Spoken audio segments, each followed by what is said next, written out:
sunrise coming up over the Naboisho Conservancy. My last morning here on safari in Kenya, and I wanted to give you a bit of a taste of the sights and sounds. The birds are starting to go. We've heard lions all night.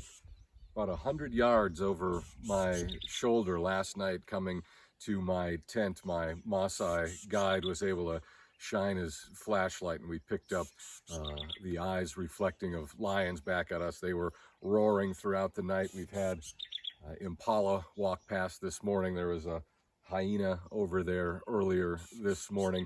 What a magnificent wildlife spectacle this is here at the Naboisho Conservancy. Basecamp Explorer. I'm at the Leopard Hill property again in Kenya. My first visit to Africa coming to a close here, and it has exceeded my wildest expectations, literally and figuratively. Naboisho Conservancy is a 50,000 acre private nature conservancy set aside for wildlife that is connected to a much larger landscape. The Masai Mara National Reserve is about 200,000 acres, give or take, combined with then that's government owned by Kenya, combined with a variety of other private conservancies here in southern Kenya. You've got about 500,000 combined acres set aside for wildlife. And that's lions, it's cheetahs, it's zebras, it's giraffes, it's elephants. There are no rhinos here at the Naboisho Conservancy, but there is a very small, highly endangered population of rhinos in the Masai Mara Reserve. And the Masai Mara Reserve and this portion of southern Kenya connects to the even larger Serengeti National Park, which is in Tanzania, creating a massive wildlife corridor here. And you hear about the great migration and the wildebeest and the zebra and that sort of thing. This is the area that you're talking about. The Naboisho Conservancy is a remarkable partnership between the local Maasai indigenous people here in Kenya and Basecamp Explorer, the private accommodation provider that runs the camps, the dining, the tours, the safari groups, all that sort of thing. They're the private company which operates on this land, which is owned by the Maasai people. And Naboisho in Ma, which is the native language of the Maasai people, means coming together. And the Naboisho Conservancy is a remarkable coming together of Maasai landowners. Some 600 or so individual families cooperatively joined their land holdings, their private land holdings, to form this 50,000 acre wildlife conservancy.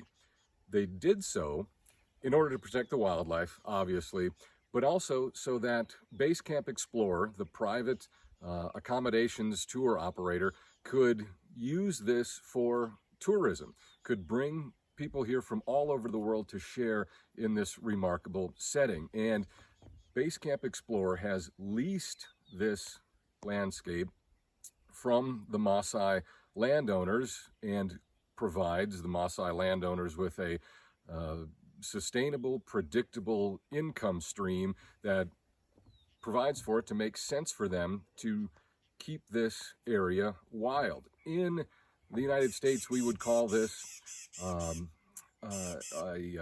conservation easement, setting aside land from development for a working purpose. Now, in the United States, that's often ranching. It can be even hunting, fishing, light timber production, but the primary benefit is that it remains free from development. And it's a similar situation here at the Naboisho Conservancy, where the Maasai people have agreed not to bring their livestock into this area to graze it. That's the traditional Maasai way of life. It is grazing goat, sheep, cattle. This looks green right here, but this landscape is actually very rocky, very arid. This is not farming land like you'd see across North America, where the Native Americans raised, corn, beans, squash, that kind of thing. This is a herding, livestock grazing traditional lifestyle. So the Maasai have agreed to keep their livestock grazing out of here to protect the wild landscape, to protect the vegetation for the wildlife. And in exchange for doing that, Basecamp Explorer has come in here and set up its private safari operation. And boy, it is right here. I mean, that is the Naboisho Conservancy, the Mara, if you will, the extended area. But here is where I slept last night. Here is our tent accommodation, and that's open air.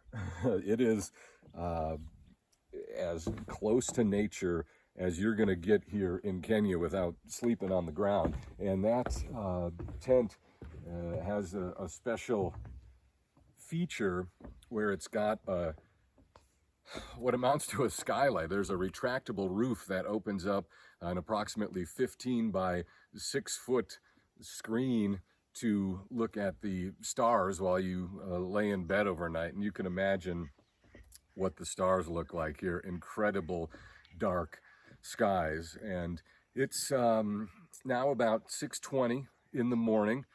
We are right along the equator, so sunrise and sunset does not vary much throughout the year here in Kenya, nor does the temperature. It'll get pushing 80 during the day with a pretty hot sun, and at night in the mid-50s. So it gets chilly at night. But again, this is an open air tent that I've been in the past several evenings. No heating, no air conditioning, and it is mostly comfortable. You know, you may need to sleep with socks or a t-shirt on, but it is not as hot or as cold as you'd expect. And throughout the year, I'm here in December, the temperature does not vary much because we were right along the horizon. So this incredible wildlife viewing amphitheater here from my accommodation at Leopard Hill has been extraordinary. We've seen Thompson's gazelle, zebra, Cape buffalo, eland, topi. 2 days ago, about 300 yards in that direction, spent an hour not 25 feet from a cheetah. That is actually Leopard Hill in the distance, that little bit of a rise there that you see. That's where Leopard Hill gets its name. So if you are an animal lover and value wildlife the way I do, I goes without, I should mention giraffe all over in here that have been spectacular. The birding is amazing. Eagles, vultures, bee eaters, kingfishers. This is really, and the Mara, the greater ecosystem, has something on the order of 500 resident and migratory birds, which is outstanding. So if you've always thought about that safari and wondered, you know, what kind of experience am I looking for? Is it right for me? Boy, this has gone so far above and beyond what I expected. Being here on the Naboisho Conservancy, having this small footprint, almost a private tour, small group. There's only 6 accommodations here at Leopard Hill, so this is not a massive tour operation with huge buses and, you know, what you see with the groups where some leader is carrying an umbrella and there's 45 people following him. You're talking about a handful of people on 50,000 acres coming almost face to face with the incredible animals here in eastern Kenya. Basecamp Explorer, this is Leopard Hill on the Naboisho Conservancy. The safari of your dreams awaits.